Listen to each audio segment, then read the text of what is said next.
understand what I mean, Tess. I want to marry you. It was on the set of Woman of the Year that Katherine Hepburn fell in love for the first time. She was 33. Spencer Tracy was 40. Was this the only man you were really in love with? I would say so. But Spencer, in the first place, had a wonderful sense of humor. And he was interesting to me. He both fascinated her and challenged her. It had been hard for Kate to find someone who was not intimidated by her strength and sharp wit. Spencer Tracy was that man. But he would not be an easy man to love. Tracy was more comfortable on stage than off. He was frequently depressed. He drank heavily. He was an Irish Catholic with a troubled conscience. Married for almost 20 years, but married life didn't suit him. He'd moved away from his wife many years before. He'd had affairs, but he would never divorce his wife, Louise. He was ashamed that he'd left her alone to care for their 2 children, a daughter, Susie, and a son, Johnny, who was born profoundly deaf. He struggled to be a good father. The deep internal battle that seemed to rage inside of Spencer touched Kate so deeply, she would do almost anything to see him happy. And the depth of that emotion inspired her to do something she'd done for no one else, change herself to suit another. She was willing to hide every part of her brash, opinionated personality if it would please him. What does the word love mean? It means total interest. And total interest means that if things get tough with the object of your love, and they don't sort of agree with you, you shift your position and fix it so that it works. Is that clear? I mean, I think if that the reason very few people really fall in love with anyone is that they're not willing to pay the price. One of those prices was that she would have to accept being the other woman. She would never ask him to leave Louise. I felt she was in a terribly difficult position. And she, between us, we each had a life circling around Spencer. So that was fine, wasn't it? Can't have everything. Katherine Hepburn was willing to live a life of secrecy with Spencer Tracy. In many ways, it suited Kate's very private nature, and she was sensitive to his wife's predicament. However tricky it may have been, the relationship between Katherine Hepburn and Spencer Tracy worked, and the chemistry between them translated dramatically to the screen. Over the next decade, the Tracy-Hepburn duo created 8 classic films, their characters always incorporating the attraction of opposites that worked so well in Woman of the Year. One of the best known was Adam's Rib. Hepburn and Tracy played married lawyers pitted against each other in the courtroom and at home.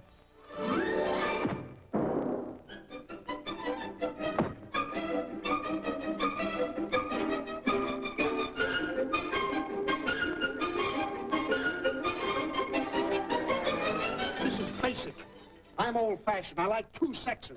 And what is more, I suddenly don't like being married to what is known as a new woman. I want a wife, not a competitor. Competitor. If you want to be a big he-woman, go and be one, but not with me.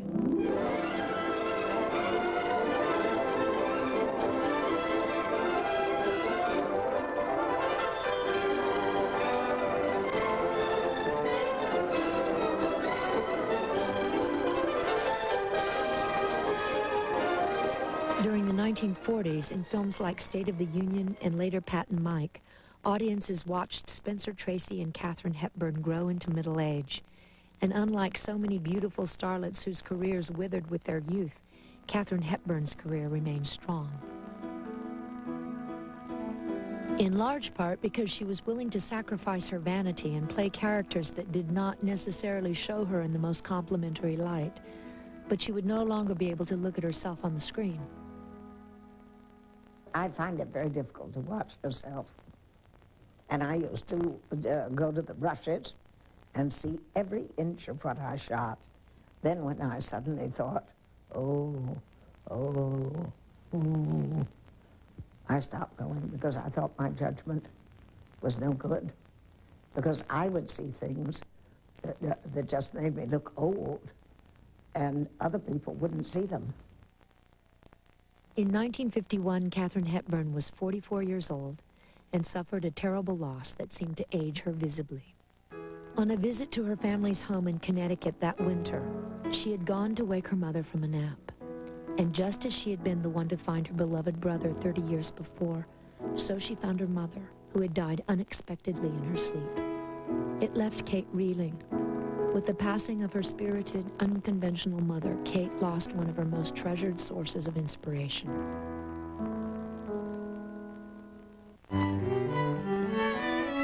It was only a few months later that she would arrive on location in Africa. With her was her co-star Humphrey Bogart and his wife Lauren Bacall. Kate looked thin, her cheeks sunken.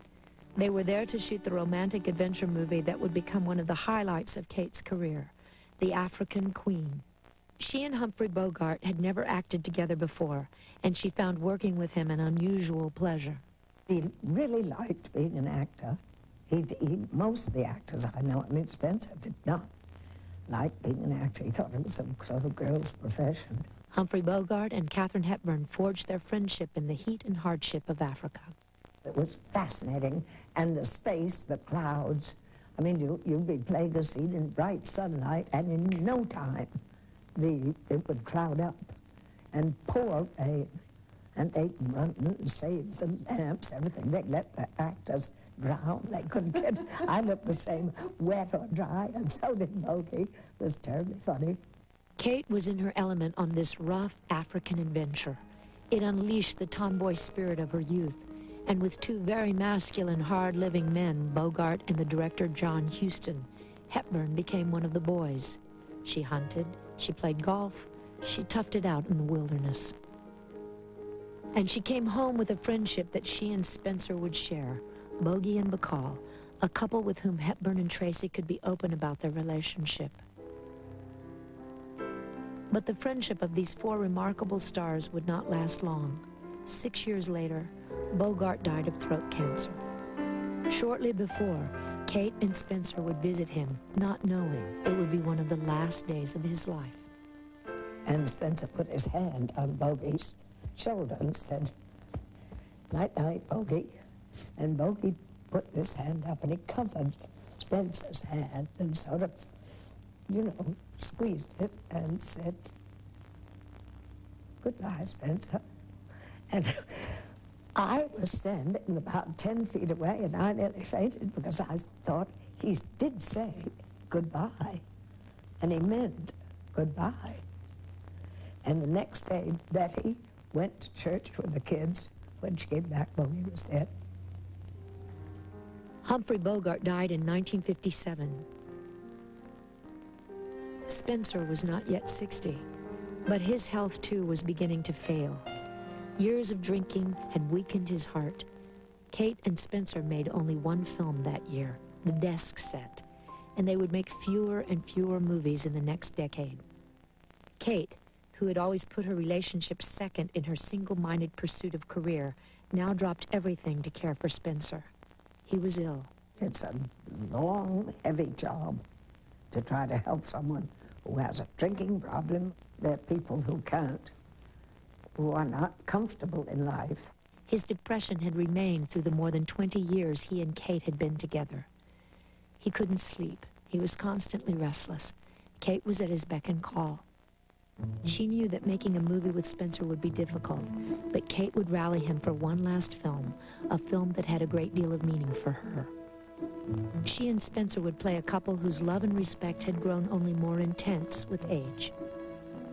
Spencer struggled, but Kate urged him on. She made sure he got to the set on time. She watched out for his every move. The movie was Guess Who's Coming to Dinner. Working again seemed to cheer him. Until today, I would never have believed that I could say such a thing. But when she fights you, I'm going to be on her side. For this, she would win her second Academy Award. But it would be a bittersweet victory. In the 2 weeks after they finished shooting the movie, Kate knew that she would soon lose the one person she had loved most in the world. Early on the morning of June 10th came the moment Kate had long dreaded. He apparently got up to go and make himself a cup of tea, and the kettle was always boiling on the stove. I heard him get up. I'm a very light sleeper. And I heard him go into the kitchen, so I put on my slippers and robe and went out to the kitchen, and as I was standing before the kitchen door, I heard a clunk in the other room, and Spencer was dead. He'd fallen down near the stove and was just dead. And then I called George Cukor, whose house we were living in, a little house on his property. And George came down, and I called Mrs. Tracy and the kids, and they came. As the house filled with mourners, the two women in Spencer's life met for the first time in their long, strange history. Louise told Kate, "I thought you were only a rumor." All of Spencer's family and friends gathered at his funeral. Many of Hollywood's legends were in attendance.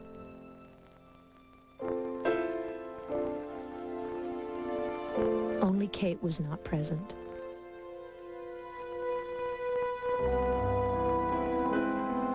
In deference to Louise, she would not attend the service. She had said her goodbye alone at the funeral parlor. Their love remained private to the end, an intimate secret between two hearts.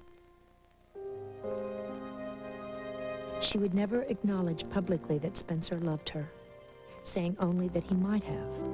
He stuck around. When we return, life without Spencer and a career reborn. Intimate Portrait is sponsored by IBM. Are you ready for e-business? At IBM.com, we sell a full line of Unix servers, like the B50. It's affordable, stackable, perfect for starting your e-business. We also sell the world's fastest web server, the S80. This one fits almost anywhere. The other one, well... Keep it coming. Keep it... Stop. Closing the door. Oh, boy. I like... Oh, someone hit the button. Elevator up to code. I'm very uncomfortable with this. I can't reach the button, so... You might need to make a little space. Leon, I think your hand is... yeah, there you go. I've been a professional photographer 9 years. We go all over the country, just us and the dog. This is a great life. He drives and I sleep. I process 50 or 60 rolls of film a month at Walmart. Chuck sees about the film, and then I get whatever supplies we need. We can do it all right there. They provide a quality product, both in film and in processing. And you can't beat their prices. Walmart helps me keep my prices low, so I can make a living out of what I like to do. Oh, it's a wonderful life.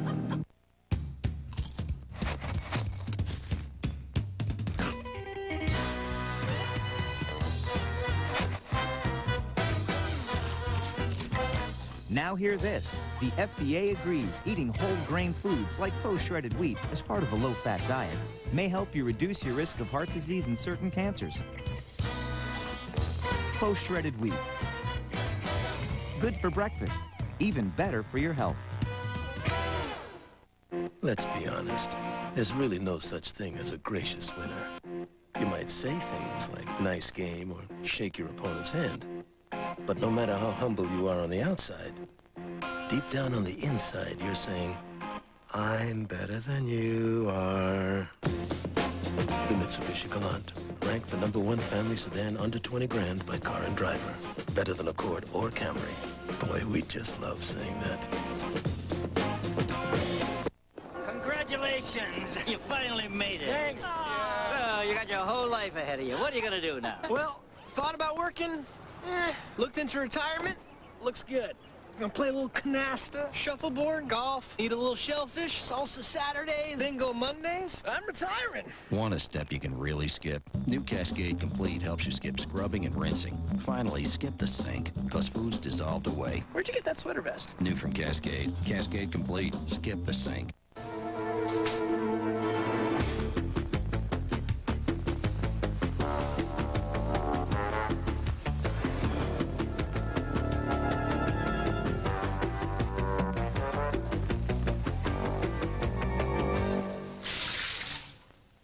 Life is messy.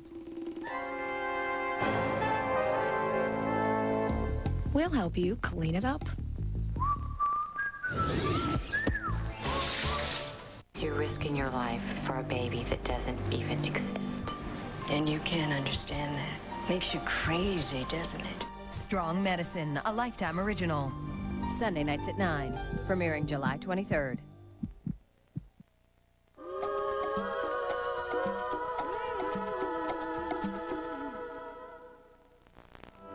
Katherine Hepburn turned 60 in May 1967. She was a woman still strong, still beautiful, still full of vitality, despite losing the one great love of her life, Spencer Tracy. Kate would weather his death with a survivor's wit and courage. She had learned from her many experiences to heed her parents' advice. Do not dwell on the pain of the past. Move on. Just a few months after Spencer died, she took 2 movie roles that would lift her out of her mourning, The Mad Woman of Chaillot and Eleanor of Aquitaine in The Lion in Winter. With this role, Katherine turned all the pain and loss in her life into a magnificent performance. These 10 years you've lived with everything I've lost and loved another woman through it all.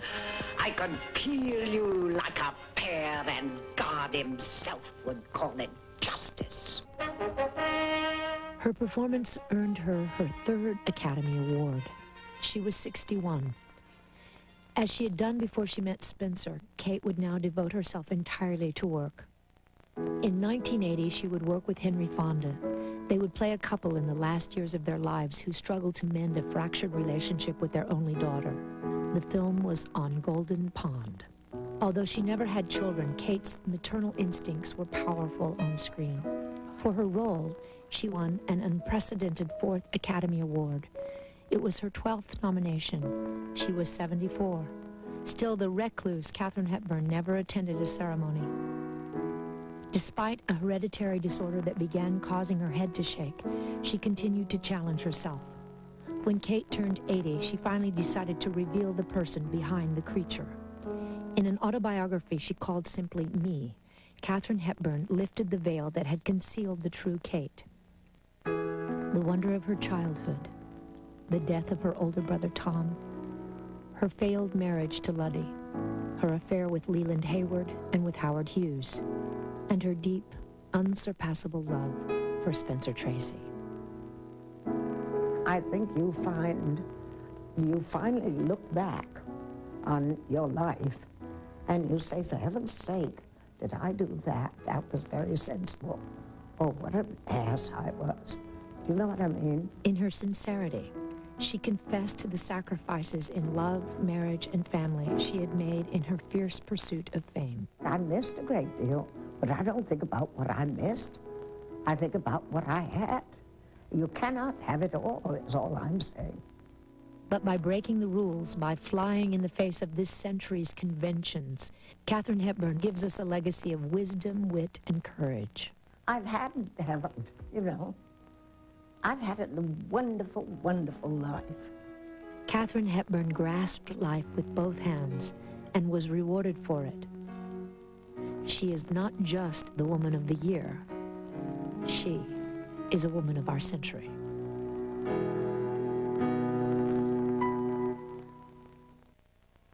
At 95, Kate continues to impress us.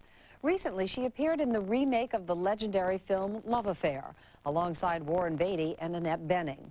And after hearing reports that her health was failing, she feistily replied that she was feeling just fine, thank you very much. The words living legend were never more true. For Intimate Portrait, I'm Meredith Vieira. Bring the world's most remarkable women into your home. Lifetime Television proudly presents the Intimate Portrait Video Collection. To learn more about this exciting video collection, visit us online at lifetimetv.com. Relive. He had a wonderful sense of humor. And he was interesting to me. He both fascinated her and challenged her. It had been hard for Kate to find someone who was not intimidated by her strength and sharp wit. Spencer Tracy was that man. But he would not be an easy man to love. Tracy was more comfortable on stage than off. He was frequently depressed. He drank heavily. He was an Irish Catholic.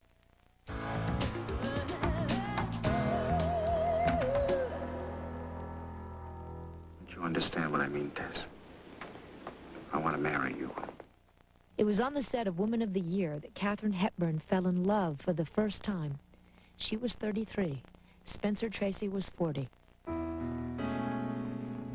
Was this the only man you were really in love with? I would say so. But Spencer, in the first place, like with a troubled conscience. Married for almost 20 years, but married life didn't suit him. He'd moved away from his wife many years before. He'd had affairs, but he would never divorce his wife, Louise. He was ashamed that he'd left her alone to care for their 2 children, a daughter, Susie, and a son, Johnny, who was born profoundly deaf. He struggled. It means total interest. And total interest means that if things get tough with the object of your love, and they don't sort of agree with you, you shift your position and fix it so that it works. Is that clear? I mean, to be a good father. The deep internal battle that seemed to rage inside of Spencer touched Kate so deeply, she would do almost anything to see him happy. And the depth of that emotion inspired her to do something she'd done for no one else, change herself to suit another. She was willing to hide every part of her brash, opinionated personality if it would please him. What does the word love mean?